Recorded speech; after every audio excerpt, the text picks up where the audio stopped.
Hello, everyone. I'm Charlie Tolhurst, and welcome to the Tonight Show podcast for today, the 23rd of November. Wow, we are heading nearly into December now already. Very soon, Xmas jumpers will be coming out, I'm sure. But yes, we have got a busy show tonight full of lots of news. I'm a celebrity roundups as well. And yeah, lots of other things. And the budget as well. I'm joined by late past supporter Zach James around all the latest news. Hello, Zach. Hi, Charlie. Hello, mate. Right, what should the listeners start with first? Well, we're going to start tonight off with a big announcement from the Chancellor, Jeremy Hunt. I pronounced his name correctly this time. Thank you.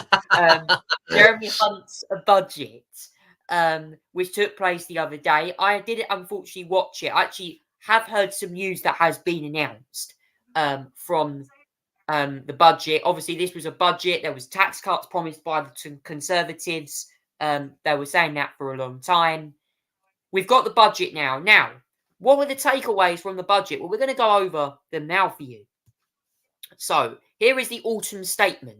So-called budget, whatever you want to call it. This is the autumn statement for 2023. So, how does it work? What's been announced? Now, the Office for Budget Responsibilities, the OBR, predicts an average inflation rate of 2.8% by the end of next year in 2025.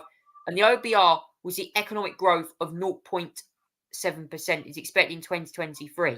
It saw 0.6 economic growth the UK did this year. The minimum wage, which the government sometimes refers to as national living wage, will rise to £11.44 per hour from April. That's one of the big announcements there as well. There was also an increase of 1.2 to the current rate of £10.42 as well. Benefits as well, they'll increase by 6.7% as well.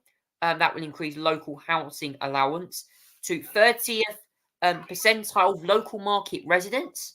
Job seekers will have benefits such as free medicines and legal aid be removed. The headline rates of national insurance being cut by 2 percentage points, impacting 27 million workers. The Chancellor also said that he's abolishing Class 2 national insurance, which said we save £192 a year for self-employed. Business support will be £500 million will be invested to businesses over the next couple of years. Alcohol duty, all alcohol duty will be frozen until August. This means there'll be no increase on duty on beer, cider, wine, or spirits. Certainly if you've been to pubs like recently, you'd have known some places are charging nearly £7 to £8 for a pint, which is a lot of money, isn't it? Trust me, that's not what you expect. Weatherspoon's done that for 99p last year, so not ideal. Mr. Hunt pledged to also use £7 million to tackle anti-Semitism in schools and universities. Defence spending's also been out. It'll meet its NATO commitment of 2% spending, or 2% of gross domestic profit. There's also going to be 10 years of financial investment zones as well. That is the budget. Honestly, I could go on all night about this. But yeah, we're going to bring Zach in now. Zach, what did you make to Chancellor Jeremy Hunt's budget the other day in the Commons? Well, he called it the biggest tax cutting autumn statement, or budget, whatever you want to call it. Autumn statement. Let's just call it that because it's technically the autumn statement. For many years. We're going to find out that it's probably not going to be the case as he continues his misleading tour of the budget. Oh, sorry, the autumn statement. That's how he used to call it a budget. He might as well call it budget. But yeah, there was some significant announcements in there. First of all, I think what will benefit most people, the national insurance cut from the main rate from 12% down to 2 percentage points to 10%. So basically, it's 2% is 2 pennies basically. So 12p to 10p basically. So for every certain amount you gain, you only have to pay 10p into national insurance rather than 12p into national insurance now. It's taking place on the 6th of January rather than April, rather than new tax year as well. It's going to save around £450. So that's good from the staffs overall as well. The other thing is that there was some stuff announced in there. The minimum wage is going to go up to £11.44 from April. That's going to also extend to 21-year-olds rather than 25-year-olds as well, which is good. But I'd also like to see it extend to 18 because actually, I don't find it fair that there is a big generational gap between those who, are youngest get paid less than those who are a couple of years older. I don't really find that fair, to be fair. So I don't think it's good. I think it should be at least 18 at least, and a universal minimum wage, I think, for everybody. He also announced that the pensions, the triple Oxford reigning effect, benefits will rise in line with the September rate of inflation, which is 6.7%. That's good, because previously there was reports that the Chancellor was tinkering about possibility raising it by the October rate of 4.5%. Which I think would have been, which meant it would have been a downgrade in benefits increase as well for those who claim benefits as well. State pension will also increase by 8.5%. And finally, the local housing allowance has been frozen to 2020 in a measure worth £800 for some households. That will be unfrozen as well, which I think is really good as well. I think that's good in some states as well. But I want to go to stuff as well. That's also good. I mean, business tax for expenses in businesses. So that allows businesses to offset investments in terms of new IT equipment and factory machine against their tax. That's a very welcome thing, because a lot of businesses will be calling that for as well.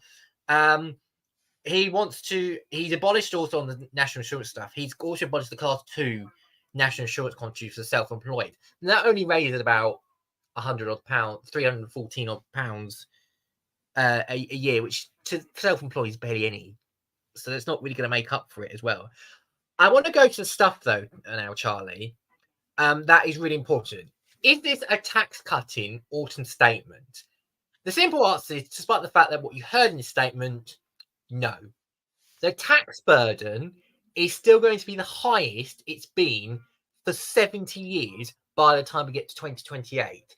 If anything, this autumn statement increased the tax burden. And the reason for that, even though we're going to be paying less national insurance from January, is because the tax thresholds have been frozen again, the 40% tax thresholds. So though more people will end up paying the higher tax threshold instead of lower ones instead by the time we get to 2028. That means higher taxes for many people by 2028, and it raises 44 billion. Okay, that's a lot amount, but it means that a lot more people will be paying more tax in their pockets, and they will feel the effect of that as well. It won't help that the gas and electric bill electric bills are going up 5% in January as well, as announced by Ofgem today. So in truth, is this a tax cutting budget? No, it's not. The deficit is going up, tax to GDP is going up as well. Public spending is going down. There will be a real terms 19 billion reduction in spending on public services after inflation. So that means difficult decisions for budgetal departments such as education, local government, transport, all those areas as well. It means cuts to their area as well. The growth forecast as well has been shrunk as well. It's now one. Okay, so whilst the economy is 1.8% larger than it was before the COVID-19 pandemic, the GDP growth will now only be 1.4 in 2025, 1.9 in 2026, and 2% in 2027, and 1.7 in 2028. Now it shows that this budget, this autumn statement shows that growth is going to be lower as before compared to what has been announced in March before. That is an awful sign for growth. That is not an inspiring, confident, inspiring autumn statement based on what the OBR are saying. The fact that tax burden is going to be higher, growth is going to be low, it's not. Whilst on the one hand, it may sound the Chancellor's sounding the good news bang, and probably will announce more in March when we get to the spring budget. The reality is this is a low growth, higher tax autumn statement than we previously thought, despite the rhetoric from the Chancellor as well. Now, I have to say, The fact that he's bringing national insurance in by January rather than rather than April, I should say, may suggest to me that the Tories are tinkering with a possibility. In my view, this may not be correct, but it's shared by others as well. The tax changes that are coming in January, I think, show that the Conservatives are possibly gearing up for a May general election. They are not introducing the taxes in April. The new sort of lower taxes, national insurance in April. Instead, he's doing it in January. The Chancellor is obviously looking for some good news story out of this. What better way to decrease the taxes as soon as possible? So, I think this is the big pre-autumn statement general election announcements. I think we're going to get more in March, but I feel like we're getting closer and closer to general election. I feel like it's going to come sooner than later. But overall, this is not the gloomy or the bright and beautiful picture that the Chancellor portrayed in the autumn statement. If anything, it's the opposite of what we've seen. I have to say, I mean, when I heard the announcements the other day, I think that the general election is probably looming a lot closer than people think it is. There is reports it's going to be next year. We most likely think it will be next year, but there have been reports going around that it could even be sooner than that. So I think, I mean, obviously we got local elections in May. We got the mayoral election in May, which will decide whether Sadiq Khan stays in power again. There's been reports going around that could be sooner, according to what some people want. But yeah, I mean, this budget is going to be interesting. Now, I'm going to play for you a little snippet here of what the Chancellor had to announce. I do apologize. This video is 6 minutes long, so I won't play all of it. I'll play probably about half of it. This is what Jeremy Hunt announced during his autumn statement, including universal credit, alcohol duty, pension changes, and national insurance in focus. Have a listen to this. Firstly, for those on the lowest incomes, I understand the concern some have about the effect on work incentives of matching benefit increases to inflation. I know there's been some speculation that we would increase benefits next year by the lower October figure for inflation. But the cost of living pressures remain at their most acute for the poorest families. So instead, the government has decided to increase universal credit and other benefits from next April by 6.7% in line with September's inflation figure, an average increase of £470 for 5.5 million households next year. We're going to increase duty on hand-rolling tobacco by an additional 10% above the tobacco duty escalator. I know that for many people, going to the pub has become more expensive. I've listened closely to the persuasive arguments on alcohol duties from my honourable friend for Murray and my right honourable friend for Dumfriesshire, Clydesdale and Tweedsdale, fierce champions of the Scotch whisky industry. I've also listened to defenders of the great British pint, such as my right honourable friends for the Vale of Glamorgan and Buckingham. In my own constituency, to Councillor Jane Austen, who is a big supporter of the Jolly Farmer pub in Bramley, and indeed to the Sun newspaper. So, as well as confirming our Brexit pubs guarantee, which means the duty on a pint is always lower than in the shops, I have decided to freeze all alcohol duty until August the 1st next year. That means no increase in duty on beer, cider, wine or spirits. Yeah. So today, Mr. Speaker, I'm going to cut the main 12% rate of employee national insurance. If I cut it by 1 percentage point to 11%, that would be an extra £225 in the pockets of the average worker every year. But instead, I'm going to go further and cut the main rate of employee national insurance by 2 percentage points from 12% to 10%. The triple lock has helped lift 250,000 older people out of poverty since it was instituted by a Conservative government in 2011. It's been a lifeline for many during a period of high inflation. There have been reports that we would uprate it by a lower amount to smooth out the effect of high public sector bonuses in July, but that would have been particularly difficult for 1 million pensioners whose only income is from the state. So instead, today we honour our commitment to the triple lock in full. From April 24, we will increase the full new state pension by 8.5% to £221.20 a week, worth up to £900 more a year.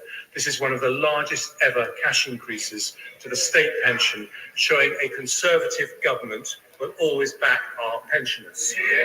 Today we focus on helping those with sickness or disability and the long-term unemployed. Every year, we sign off over 100,000 people onto benefits with no requirement to look for work because of sickness or disability. That waste of potential is wrong economically and wrong morally. So with the Secretary of State for Work and Pensions, last week I announced our Back to Work plan. We will reform the fit note process so that treatment rather than time off becomes the default. We'll reform the work capability assessment to reflect greater flexibility and availability of home working after the pandemic. And we'll spend £1.3 billion over the next 5 years to help nearly 700,000 people with health conditions find jobs. Over 180,000 more people will be helped through the Universal Support Programme, and nearly 500,000 more people will be offered treatment for mental health conditions and employment support. Over the forecast period, the OBR judged these measures will more than halve the flow of people who are signed off work with no work search requirements. At the same time, we'll provide a further £1.3 billion of funding to offer extra help to the 300,000 people who've been unemployed for over a year without any sickness or disability. But we will ask for something in return. If after 18 months of intensive support, job seekers have not found a job, we'll roll out a programme requiring them to take part in mandatory work placement to increase their skills and improve their employability. And if they choose not to engage with the work search process for 6 months, we will close their case and stop their benefits. Taken together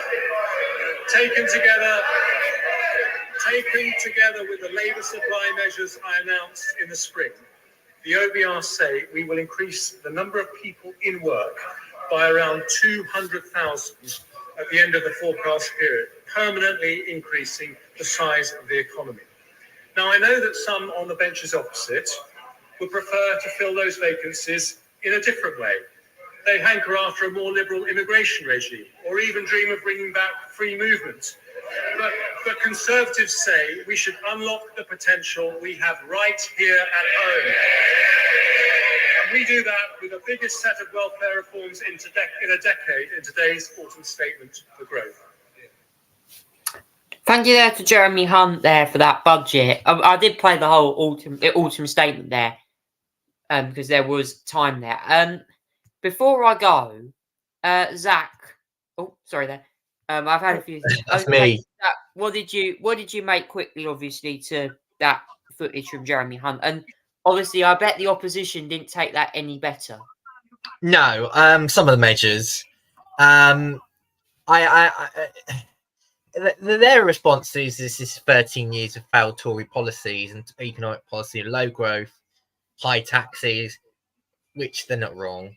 The tax burden is only going to get higher. And there's a lot of stuff going on. That's benefits to that. Inflation, high fuel, high gas prices is going to be a factor still as well. So yeah, I think no one of the opposition not taking it lightly, because this is basically giving something and then giving it all away again and then pulling it all back basically. It's not really a budget for the autumn statement that's really going to really deliver anything other than higher tax burdens, low growth, and economic sluggishness. Really, we're still going to have higher prices because of high inflation. We're still going to feel the effects of it, and yeah, it's not really something that we should be celebrating, quite frankly. This autumn statement. It's an interesting one. I mean, look, I'm not going to give my opinions on the show. Please comment down below, guys, what you made for the autumn statement. And yeah, please let me know what you think. Now it's time to move on and talk about some general news now. I want to talk tonight now about I'm a Celebrity, Get Me Out of Here, because there has been some interesting news, not just from the show, but also from one particular celebrity. Should you call her a celebrity or not? Because there's going to be a big debate going around about whether I think YouTubers should be allowed on I'm a Celebrity. Now, Nella Rose has been hit this week in the papers by and controversially called out by many people over comments she made about Nigel Farage on the show the other day and Fred Cyrilix. Now, obviously, my views on Nella are simple. I think she's being arrogant. She's being a bit moody. We kind of seen that from her a lot in the camp. She's had a row with Fred over a father comment. And recently, obviously, the one we're all going to have to be hearing is Nigel Farage, where she claimed that he hates people from the BAME community, which is simply not true. But I mean, Zach, just in general, Zach, obviously this week they've had trials. We've had Nigel and Nella taking on the pizzeria, Jungle Pizzeria trial. We've had the celebrities also taking on. Jamie Lynn took on last night's trial. In camp, it's certainly been very interesting. Plenty of banter as always, but also controversies as well. Yeah, I found this this week quite interesting and fun, but there's also a few annoying people in there. I mean, none of them more annoying than Nella Rose. I mean, when she first came in, I guess she was going to be an exciting individual that give a fresh perspective to the jungle. But what she's ended up doing, Nella Rose, is just being extremely annoying, quite patronising and rude. You may have seen the bits where she had an argument with Fred over a comment made that I wouldn't want to be your dad or something like that. You'd like being my dad or something like that. It was a reference to an age difference. I think they were talking to some sort of discussions. Now, Nella Rose's dad sadly, passed away quite a few years ago. Obviously, condolences on that. But I wouldn't even this comment aside, it was so not. I mean, for Fred, I don't think it was maliciously intended. I think it was a misunderstanding. I think he tried to do his best to apologise. But Nella Rose made a whole big deal out of it. And basically saying, I don't want to talk to you. You want to be this. We'll just live our camp life separately or on the other side and everything like that. And for the way she delivered it, like, it was just so patronising, so immature, so ignorant. Like, yeah, I mean, all right, if he offered you a straight apology, and then, and he didn't really mean it, then I don't see the problem of what Fred did. But she made it into all this one big drama. And honestly, she made it out as worse it to be. And if anything, she lost a lot of support from that. If she had any, because she's probably got little of it now, given her comments. And then she ended up having a little political debate with Nigel last night. I guess, you can agree with some of the points. But again, she was very argumentative. She didn't let people answer. And, the whole vibe from her was just so off. It was generally rude and patronising. And she made a big deal out of it that wasn't supposed to be a big deal. And I just couldn't believe the reaction to it. I don't think Fred did much wrong, but she made him to feel like a bit of a victim. Or an offender, should we say on this one.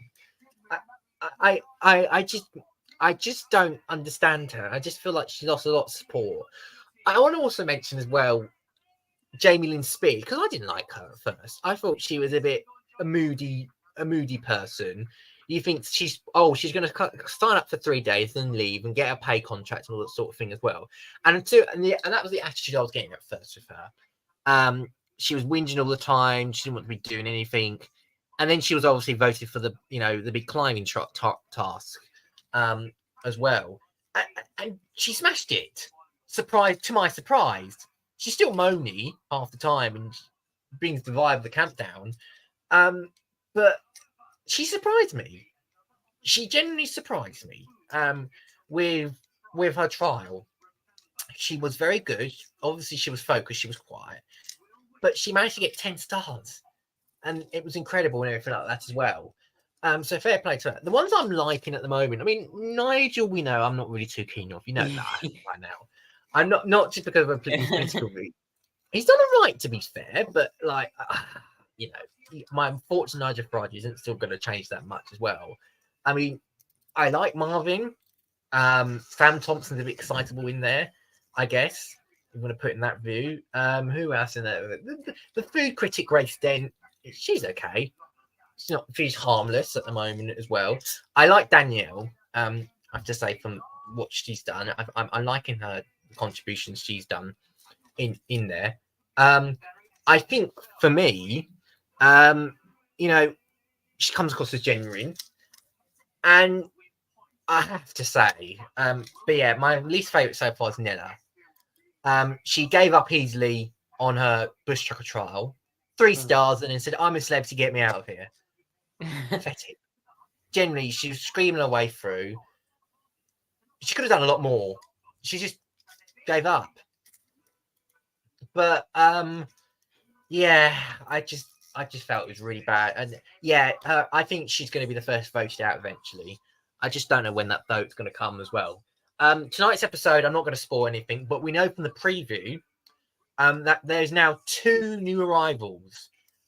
Frankie Dettori, you know, the jockey, as well, and Tony Bellew, who is, you know, the world of boxing.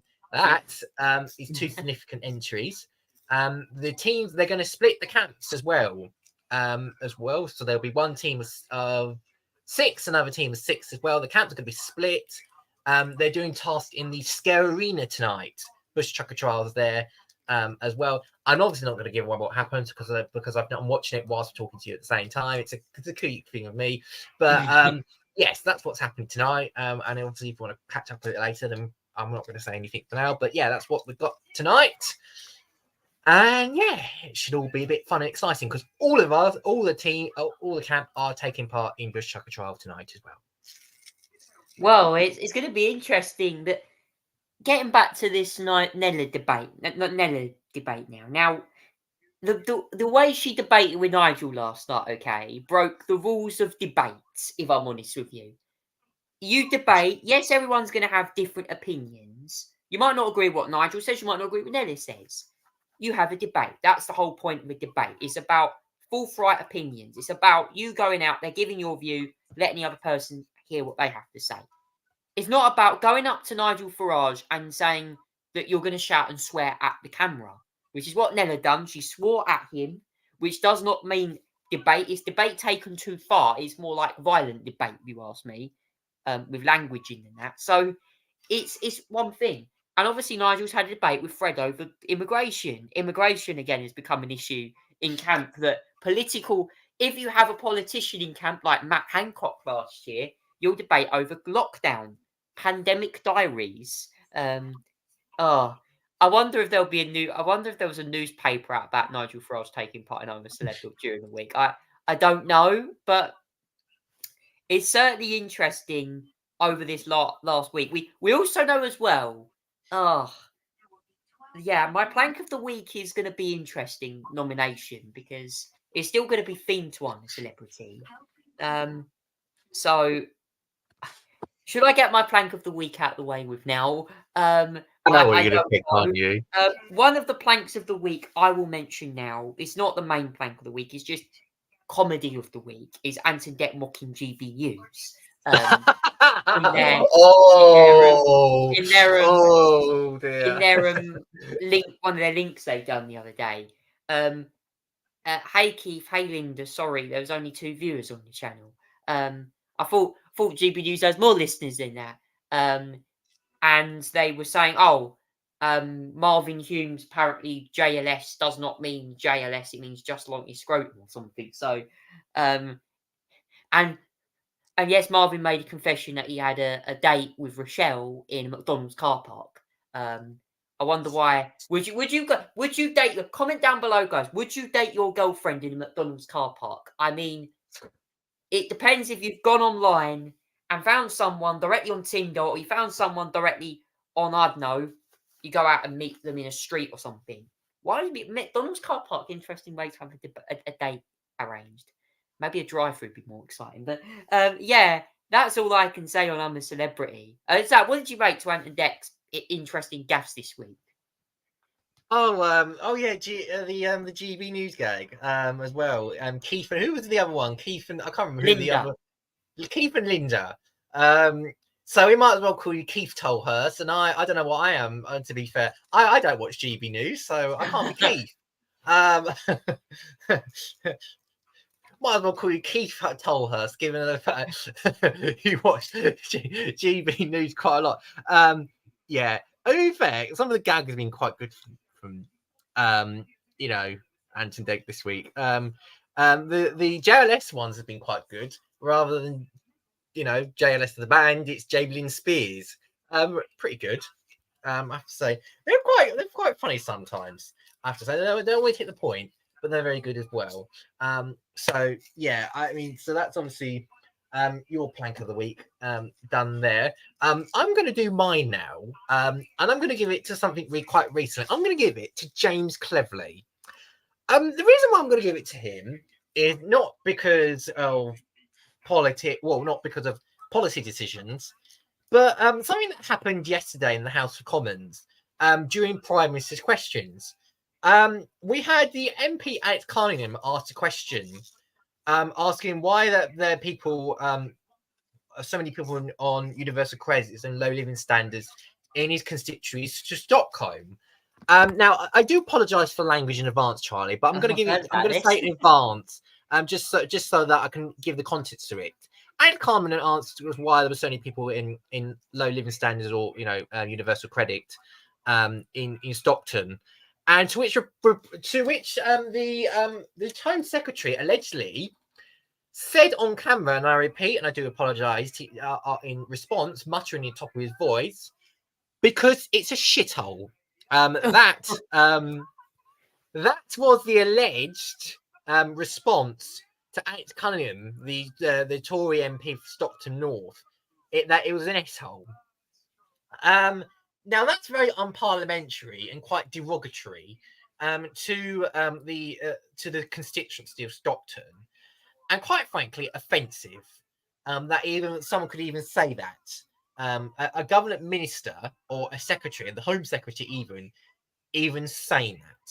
Now, James Cleverly has offered a kind of apology today, and to be fair as well, even the Teesside Mayor Ben Houcham, or Lord Houcham, he's got a peerage as well. The Ben Houcham started slamming the Home Secretary on social media today, providing a full-on Tory battle. Basically, having a go at James Cleverly. Now, James Cleverly initially denied it today, or yesterday, but he did issue an apology today, apologising for the unparliamentary language. But he didn't call it an S-hole. He claimed that instead that Alex Cunningham was a MP, basically. So he's denied saying S-hole, but saying he's an SMP instead. Or that's me trying to make it sound like I'm saying SMP, which should we say SMP in reference to that one? So he admitted saying, but not in that way. But it's still nevertheless, it's still an insulting and quite frankly derogatory term. So I'm giving James Cleverly the plank of the week for quite frankly making a fool of himself and really having a go at northern constituents as well. The sort of areas that the Conservatives hoped to keep on the next election and gain a few more, but really and truly with comments like that, you ain't going to do it. I think as well, another plank of the week I forgot to mention about, and another key news story is the horrible stabbings in Dublin the other day as well. Yeah. I just want to bring this up. Came on air tonight. 3 children among 5 attacked near girls' school and victims been rushed to hospital. This includes the stabbing took place in Parnell Square shortly after 1:30. Irish police said that are following a definite line of inquiry for that. And Zach, what do you make to this? It's a horrible story, isn't it? Yeah, this is a really horrible incident. So there's been some stabbings as well that's happened in Dublin today, and I really feel by a bunch of morons as well. There's been some unfortunate events there in Dublin. So there's a bunch of stabbings. That's probably shaken up the community as well, really as well. A woman and children were injured in a knife attack as well. A man stabbed woman and 3 young children, 1 in critical condition. Police detained a man in his 50s who also been treated for injuries. 7 not seeking enough suppressed it. Our authorities do not identify the man who stabbed these people, but anti-immigrant groups are claiming that he was a foreigner and gathered near the scene of the attacks as well. Now, unfortunately, it has resulted in protests tonight, and unfortunately, there's been some very unsavoury scenes as well, looting, rioting, as well. By its far right protests have caused as well of 3 young children as well. This is outside of primary school. We don't know why they're protesting, reason for this as well, but they've set cars on fires, they've set a bus on fire, they even set a train on fire as well. Quite frankly, it's a disgraceful turn of events and a disgraceful bit of looting, I should say. Setting things on fire just because you don't like what's happened is just not the way that should be dealt with. Peaceful protest is welcome, but setting things on fire, it's just not acceptable. And I can't believe that we're seeing the scenes what we've seen, because it's just it's disgraceful. And I feel sorry. The one things those family wants, although the stabbed, is just a little peace. It is, and violence as well. It's just unacceptable as well. It's really, really inexcusable what's happened. Yeah, that's horrible news to announce, and we hope that everyone involved is okay. Before we move on to the sports news now, some major news coming out of China now regarding a mysterious disease which is spreading across the country. Now, I wouldn't have thought I'd cover this, but I will. There has been news and reports of a mysterious disease spreading across China now. God, here we go again. Please not. Oh, well, we had, of course, coronavirus, COVID-19 a few years ago, which caused problems for the world, lockdowns. Please not that again. But this is the news that I'm going to bring you now. I'm going to bring up to speed with this right now, because this news has come as quite a shock, actually, to many people. Now, China have been struck by a mysterious respiratory illness. The World Health Organization has announced that they've ordered face masks and quarantine amid fears of spreading of the virus. Now, mystery illness has broken out among children across hospitals in China, and the first group were about COVID-19 other warnings. Hospitals in China have been overwhelmed with sick children, and as an outbreak of pneumonia escalates in major cities and in the capital, Beijing. The ProMed issued a notification late on Tuesday detailing the reported epidemic of undiagnosed pneumonia in children. The organisation is large and a public survey surveillance system which monitors humans, animals, disease outbreaks worldwide. ProMed issued December 2019, which informed doctors about mysterious virus later named SARS-CoV-2. The alert brought the virus attention to senior health officials of the World Health Organization. Chinese outlet FCC suggested hospitals in 2 major cities were strongly influenced of 6 children. Many were hospitalized and have often no symptoms. So this is the news we're getting at the moment. Now, obviously, don't go on this show. We're not going to go on here and expect fear at the moment. But Zach, this is an interesting development, isn't it, from China? We know, obviously, what happened a few years ago with coronavirus and COVID-19, how that spread across much of Europe. This is an interesting this development, isn't it? Yeah. First of all, I think we should treat this with caution. First of all, that it's not just another case of COVID. We know that what we know so far is that we got a mysterious pneumonia influenza happening again, and it's an increase in normal in the normal compared to the same period of October in the previous 3 years, as well. And what we're seeing about it is that the undiagnosed pneumonia cases in northern China, it's mostly affecting children.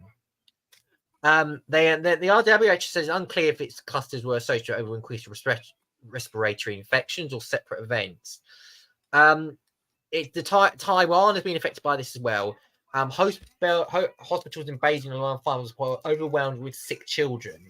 Now, many of them get hospitalized. According to one of them, they don't cough and they have no symptoms. They just have high temperature and many develop flu nodules. It says the report says a widespread outbreak from no diagnosed respiratory illness.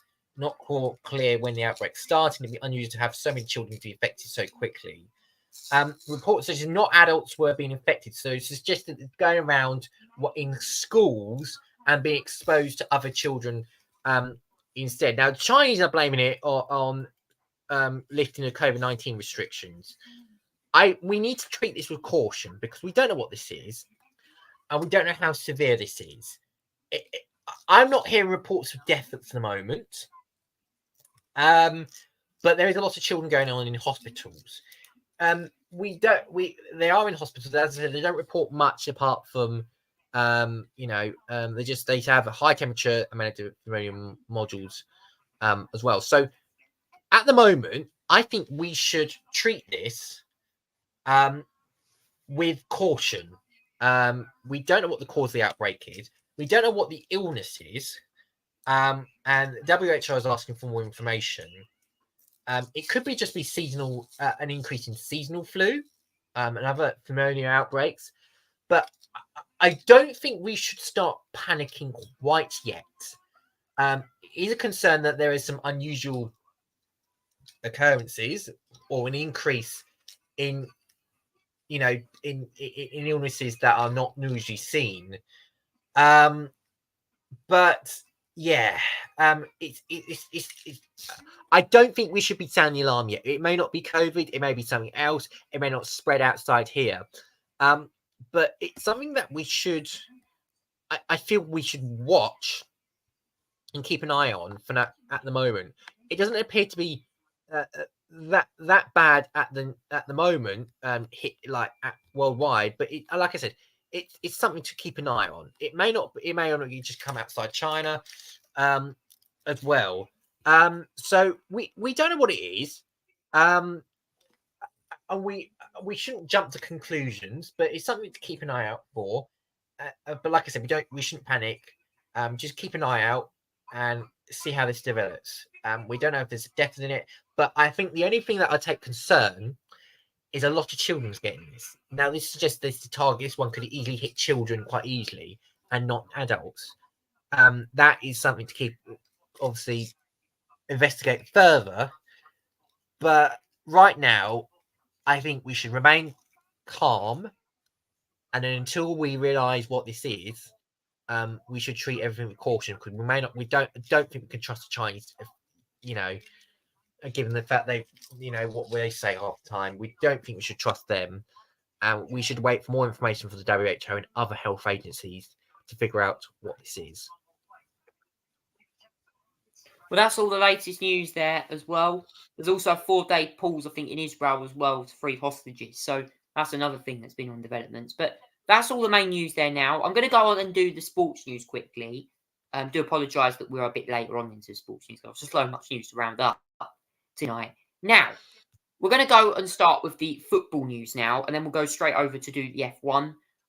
Football news, Premier League back this weekend. Not really much in terms of, obviously, England played the other week as well. So we now have the Premier League fixtures for this weekend announced. We have got plenty of matches. Man City, Liverpool, the big one at 12:30 on Saturday, followed by Sheffield United, Bournemouth, Nottingham Forest, Brighton, Burnley, West Ham, Luton, Crystal Palace, Newcastle, Chelsea. 5:30 kickoff on Saturday is Brentford, Arsenal, and then 4:00 on Sunday.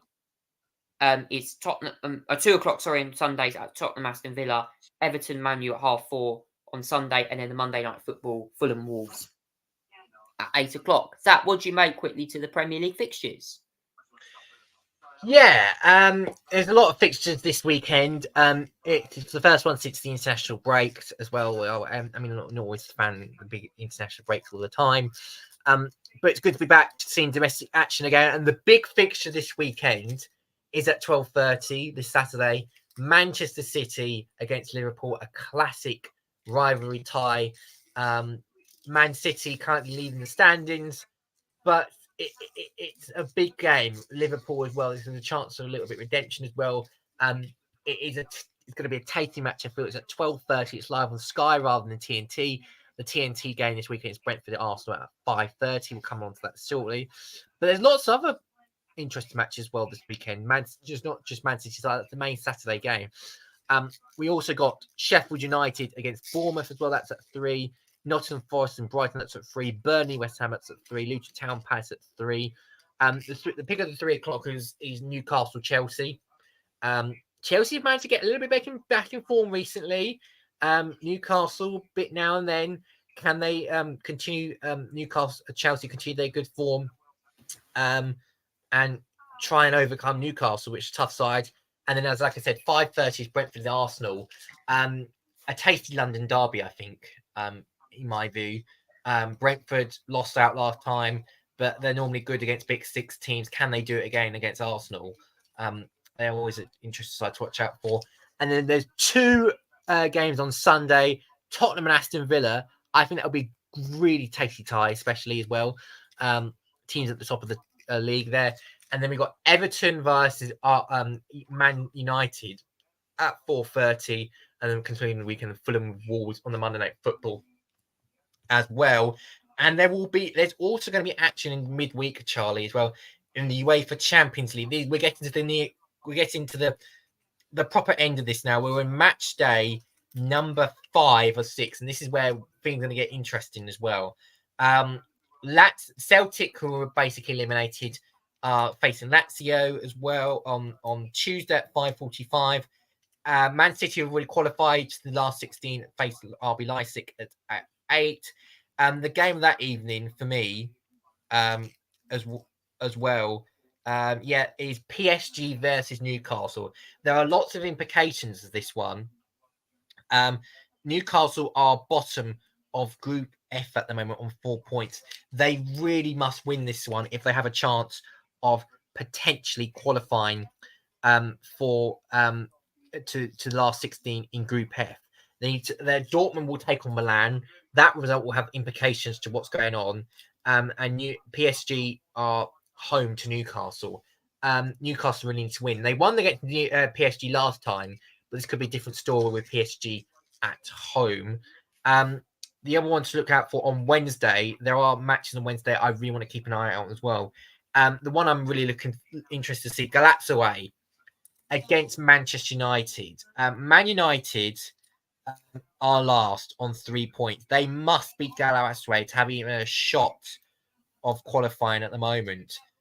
Copenhagen, the gap between it's just 1 point between second and fourth on that league table at the moment in Group A. Man United must get back on form to have a chance of qualifying for the last 16 final through. They've done it by a country mile, but can Man United finally get some winning back form after as well? They really do need it as well. And the other match that evening is Arsenal at home to Lens. What Arsenal really needs to do as well, they've only lost one of this. If they win this match, or I think at least get, I mean, they really, if they win at least, then they are through to the last 16 by a country mile as well. So that will be beneficial if they do win. A draw would be okay. I think they would be okay. They would get away with a draw, I think, but they would rather win, I expect, to get to be first in the group as well. That's happening at 8 as well on Wednesday.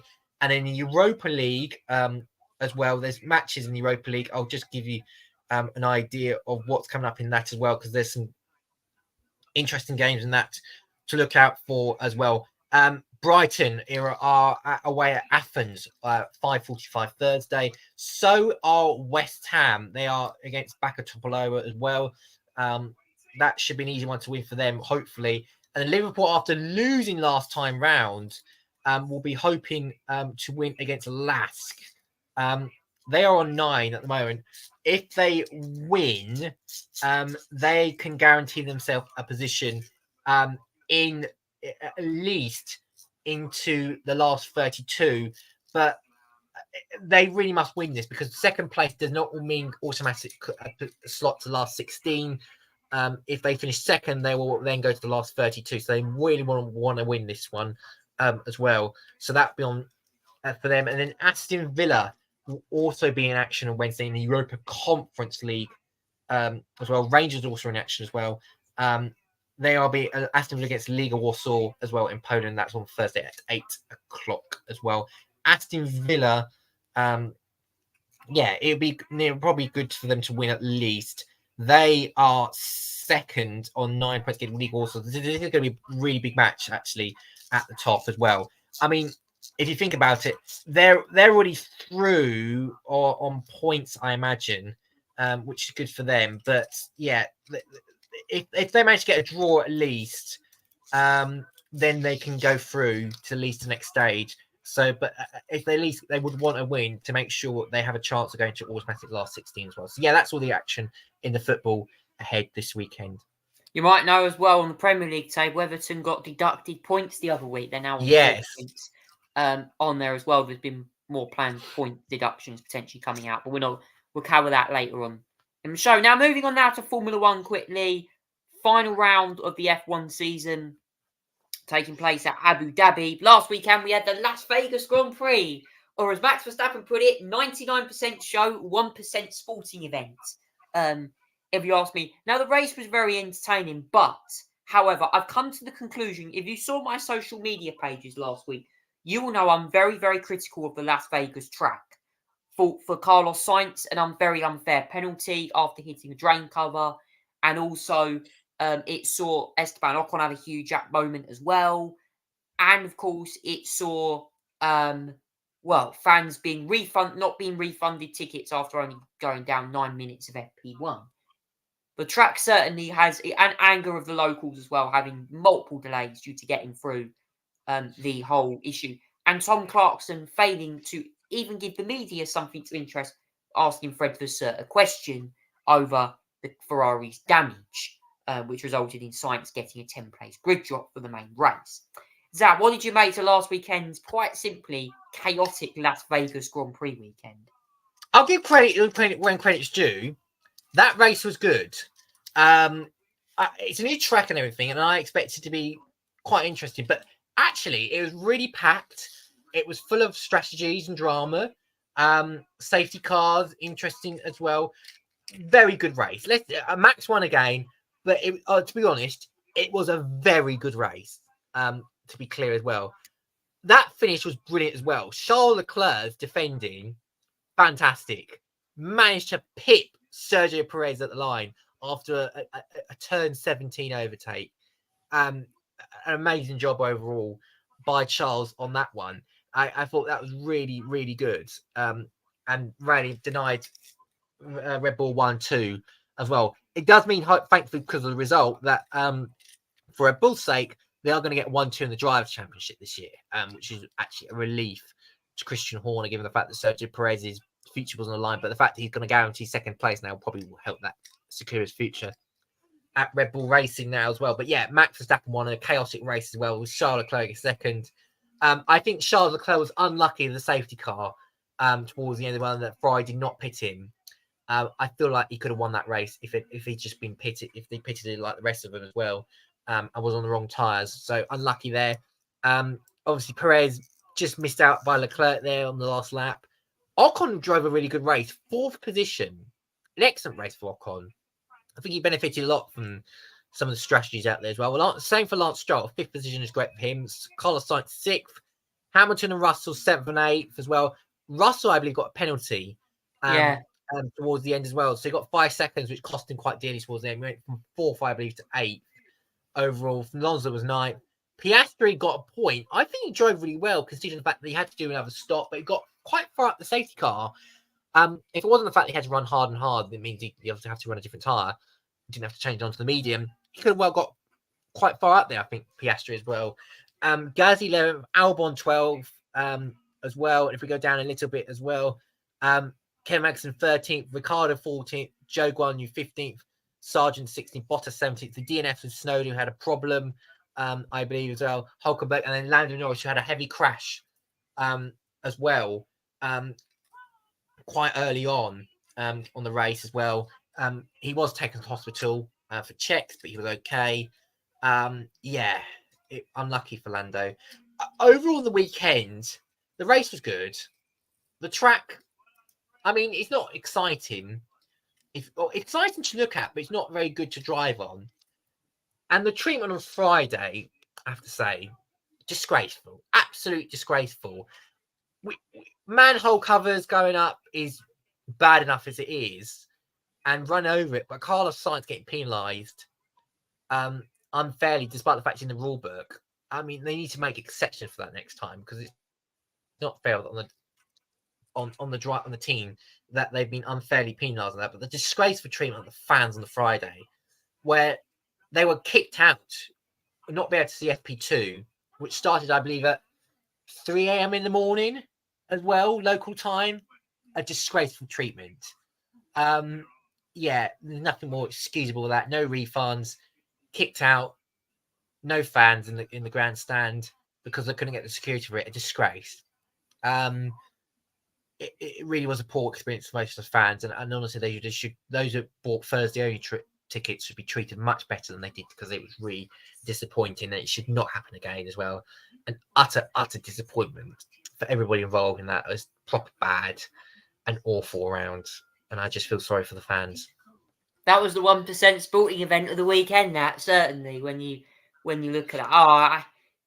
I mean, Zach, what did you make to that press conference? Because Fred Vasseur was fuming at Tom Clarkson when he had that interview, didn't he? Oh yeah, he was fuming. He used quite some flavory language, which, by the way, he did get. But before this weekend started, he did actually get investigated for and got a formal warning for. I'm pretty sure they take it with pride or anything. So did Toto Wolff, to be fair. He got done for very strong language that was used by him as well. I can't.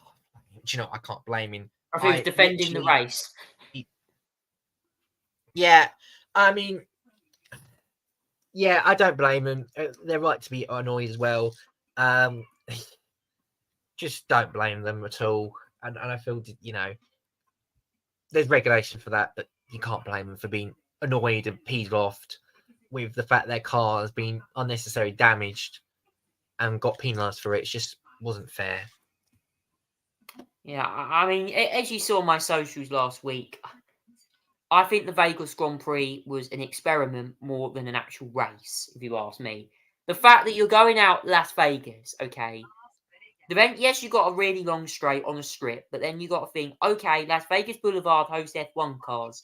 Might have been a good race, but in my opinion, I'm with the Las Vegas residents. I think Formula One should not be racing in that place. And I think that there are other tracks in America, other tracks elsewhere that are better. Istanbul Park is one track that I want to see back on the calendar. It's a fantastic circuit, Istanbul, and I think I'd rather go there than Vegas, where I think money in that causing F1 $500,000 spent on the race. I mean, why are you spending it? You're building a paddock area which is going to be permanent. A pit building, blocking grandstands, blocking the Bellagio Hotel. And the residents are fuming because half of their businesses have been cut off. Like, this is politically... I mean, Zach, there was this guy on the other day when I was watching a news report who said he had to cut... I think one of the guys who was running a business over there, a supermarket, and he had to cut about 40% of his staff because of the F1 came over there. I mean, it's even affecting the economy over there as well. Yeah, and I feel sorry for that as well. That's just unnecessary. It's unnecessary burden on people's businesses. It's not fair as well. I mean, I know it takes a lot of business. There's a lot of business that, there's a lot of money that comes into Las Vegas as well. I mean, it's like a rich capital city. Well, not the capital city, but it's like really rich investment place as well. But those obviously the bridges, the fact they had to use up Gazing Business Path, they had to close as well.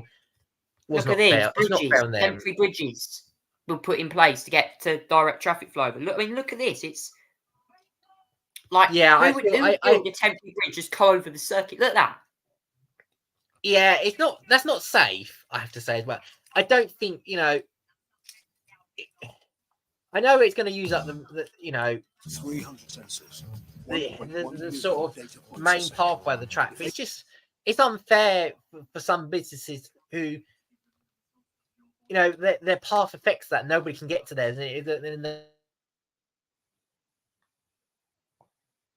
It's unfortunate, and it should be avoided at all costs as well. And quite frankly, I feel sorry for those that may,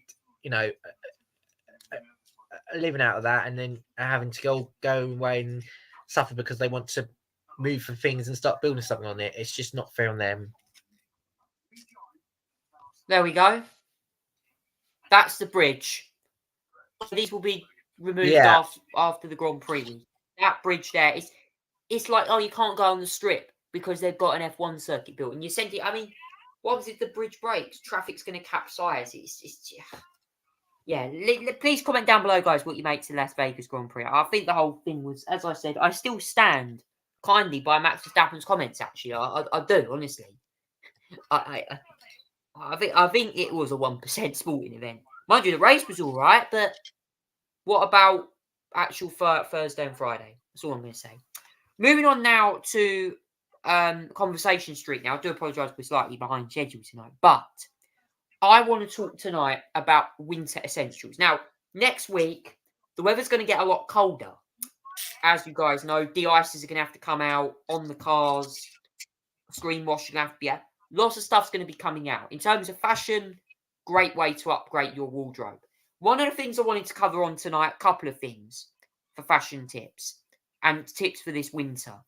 Number one is to invest in something that I think is actually a game changer for casual men's outfits. It's the half zip jumper. Now, the half zip is great for traveling around, but also works well in many other instances. Perfect for going out occasions.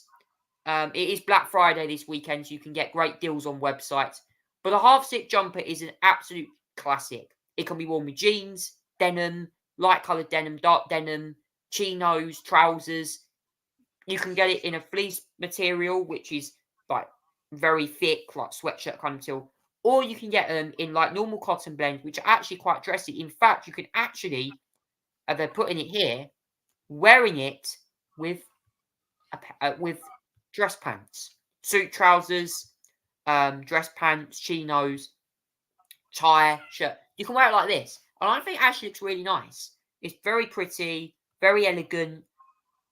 There's so many ways to wear this. And it's a timeless classic, I think, that is worth investing in wardrobe. Something a bit different. I mean, Zach, what do you make to an item like this being incorporated into a man's wardrobe? Because I think half zips, half button jumpers are going to prove very popular this season. Yeah, I've seen sort of the trend for this as well. Actually, yeah, they're quite used to it, actually, as well. I think they fit well. They're adaptable. They're half zipped as well. They're stylish in some ways. Do you know what? The thing is, I'm a bit odd because I can undo my zip, but I just like having it up. So they're good for for showing off uniform and everything as well, and they're just beneficial to keep warm. But yeah, I mean, this is obviously a trend in the fashion era, and I quite like what they're doing in that part as well. It makes you look cool and smart, and actually, yeah, I think it works really well. Actually, just showing off that underneath a little bit is what you want to see as well, and so it works really well. And you can dress it up. You can even wear it with a black, even with a suit or a sports jacket. You can dress these things up, and you can travel easy. They're comfortable. Honestly, guys, I'm going to controversially say this now because I'm someone that doesn't wear hoodies a lot. I would take that over a hoodie. If you were upgrading it, I'd wear that. Honestly, these things are really comfortable. They're great to travel in as well, like going on long flights. You can just put it on, take it off if you get hot. Wear a shirt under it. You could be like living the dream in that lavish lifestyle. Say you're going on a British Airways business class flight to New York or something. Sit back, relax and unwind, watching, I don't know, your television or whatever. I think it's really good. And trust me, these things are going to be in trend certainly a lot this season. Half buttons as well, where you've got button closures. It's going to be very interesting. The other thing I wanted to talk about is de-icing your car. Now, next week's colder temperatures will also mean the urge for many people to de-ice their cars. Because as the weather gets colder, de-icing your car will certainly be on the list. Now, why is de-icing your car important when the temperature drops? Well, it's the ability to see out of your car. When it gets colder, it will be interesting. You won't be able to see. And it's all about keeping your car nice and shiny. Make sure that your windscreen is clear of ice. Because if you have this ice on your car, you're going to be able to see where you're going. You're going to get fined for it. The police can pull you over and put points on your license. So it's very, very important that you buy the right de-icing spray. You go to the right supermarket. You get the correct spray.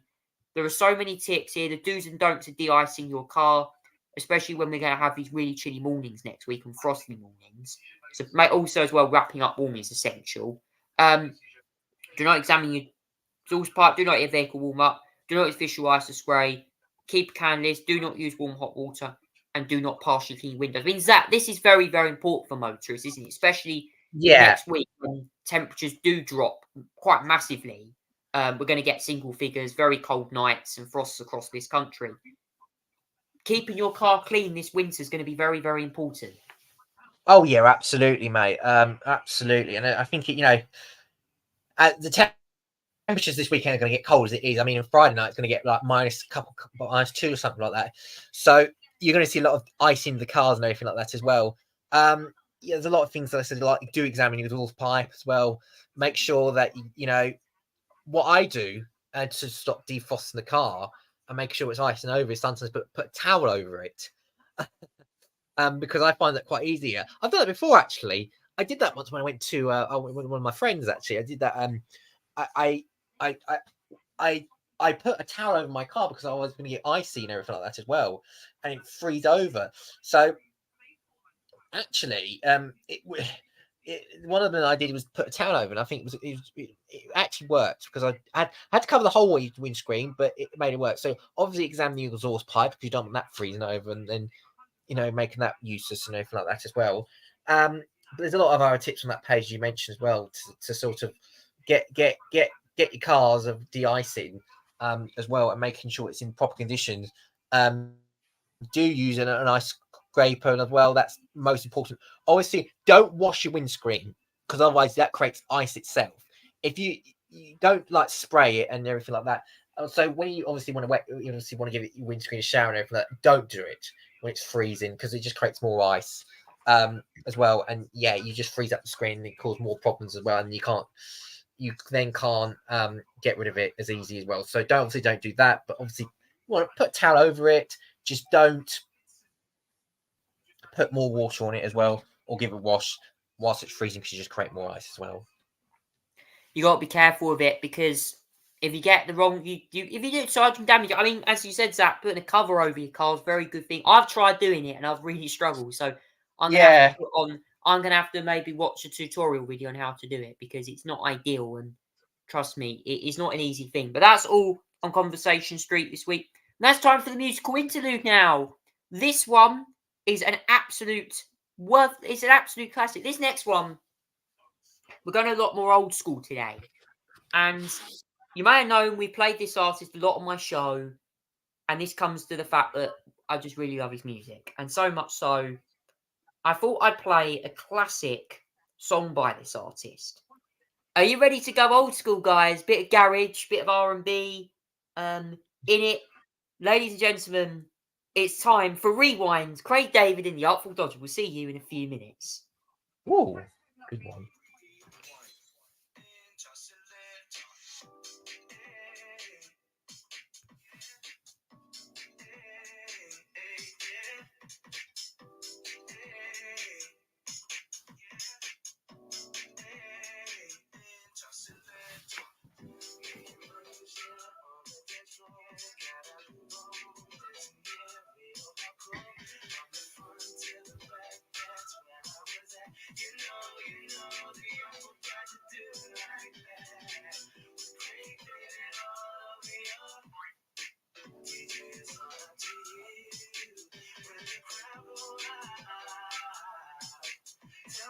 When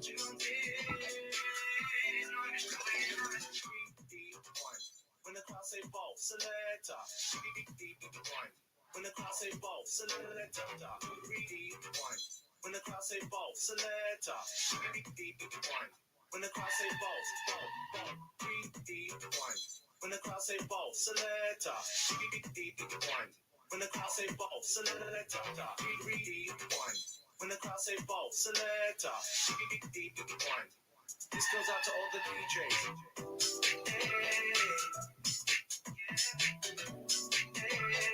Hey, yeah.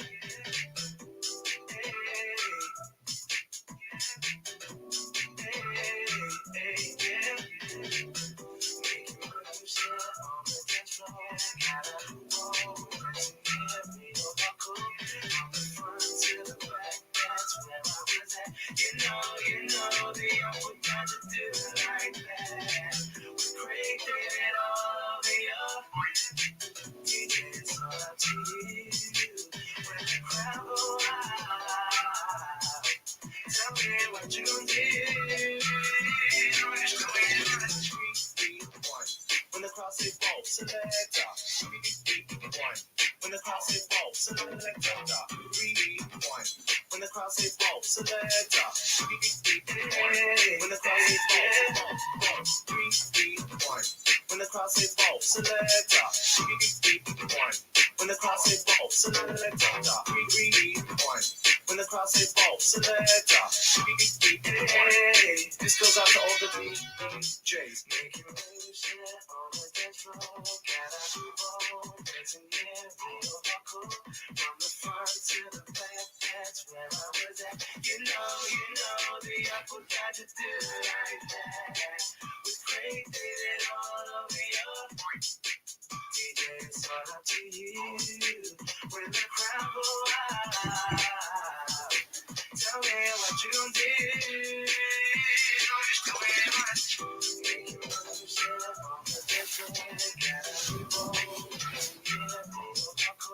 From the front to the back, that's where I was at. You know, the apple got to do it like that. With Craig David all over your DJ, it's all up to you. When the crowd go out, tell me what you gon' do. When the crowd say ball, selector,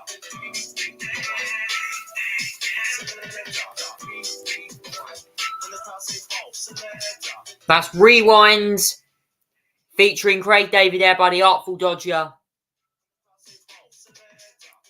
here on the Tonight Show podcast. Oh, what a gem. Honestly, that song is like, honestly, Artful Dodger, of course, obviously known for Woman Trouble as well with Robbie Craig, and Craig David actually featured on that song as well. I mean, Zach, that is Rewind, an absolute classic, isn't it? Yeah, it makes you really want to rewind and listen to old music again. A good old garage tune that was popping in a lot of clubs, and actually really careered forward Craig David's musical talents and put himself on the scene as well. So that it's a classical song for a lot of interesting reasons and unique reasons as well. Yeah, I love, honestly, it's probably one of the best Craig David songs you can ever listen to. So, yeah, perfect. Now it's time for press preview. That song certainly gets us pumped up for the newspaper review now, because we've got quite a few papers to review, and now I will have to refresh my page to get all up to date with the latest newspaper headlines. Here we go. The new papers are now being released for the 24th of November. Here we go. Revealed.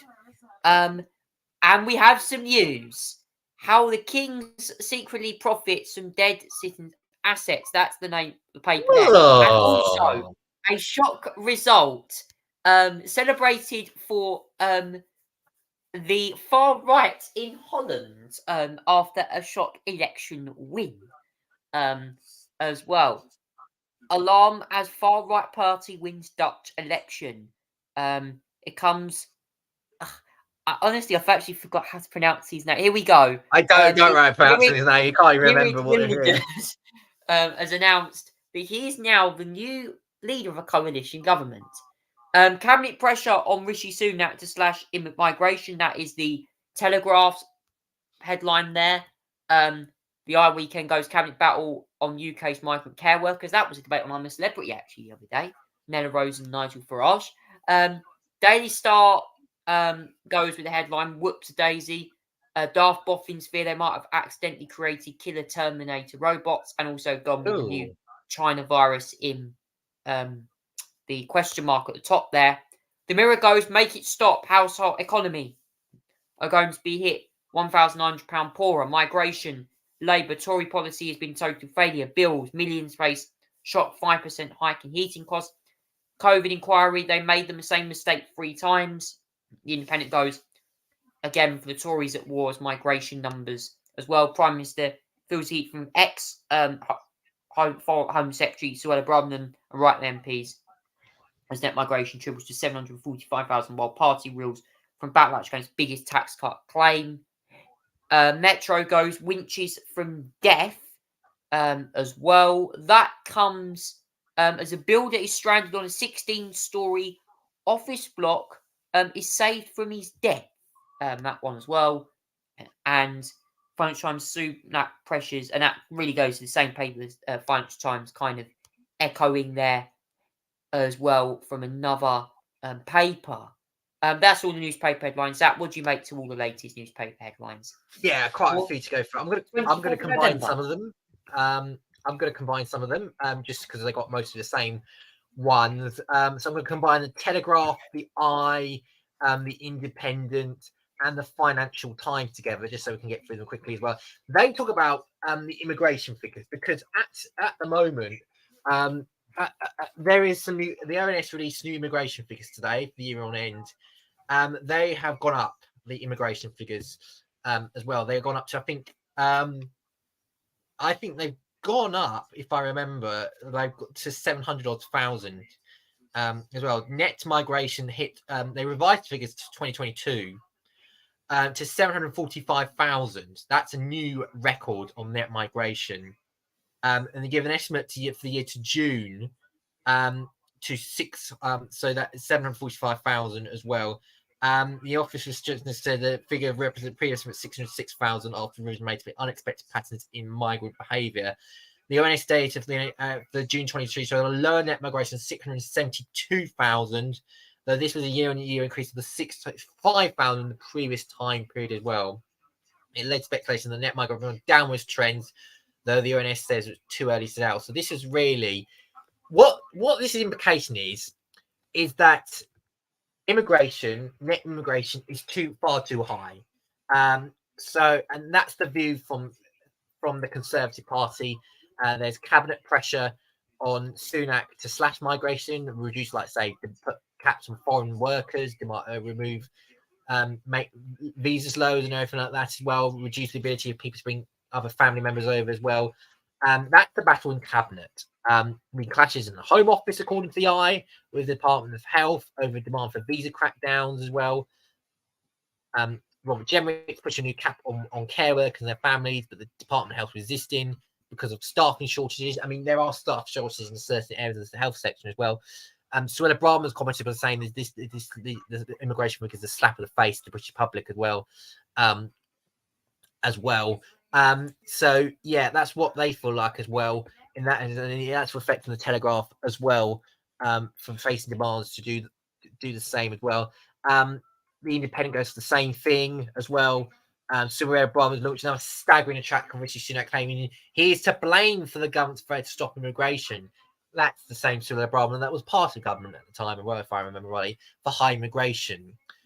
She joined other right-wing Tories in condemning the embarrassing net migration as a slap in the face. And there's Jeremy, the Prime Minister, curbed the numbers as well. And the same goes for Financial Times. Tories seek to cut overseas workers as well. Obviously, we reduce the net migration figure. I mean, that's the simple thing is, I think there's a consensus here that net migration is too high at the moment, and there's got to be a lot more that's got to be done about it as well. as well. Now, there's other papers that are focusing on this guy here as well. I'll get onto the King stuff shortly.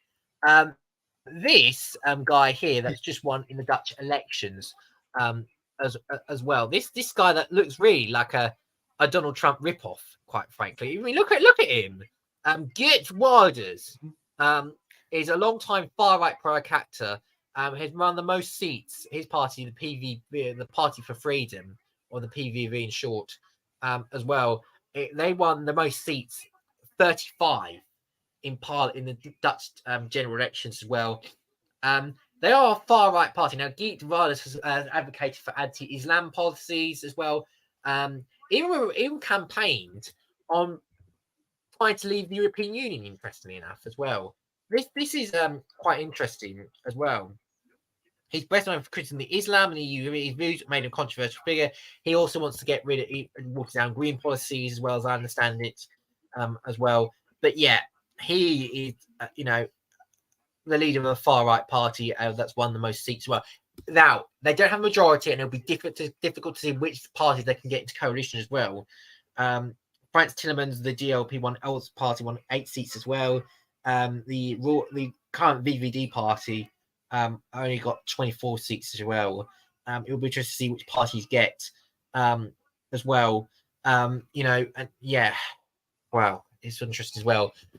That's going to be a hard task now for the Dutch to sort out, and especially with this guy leading. I mean, goodness me, that's a Donald Trump lookalike in all fashion.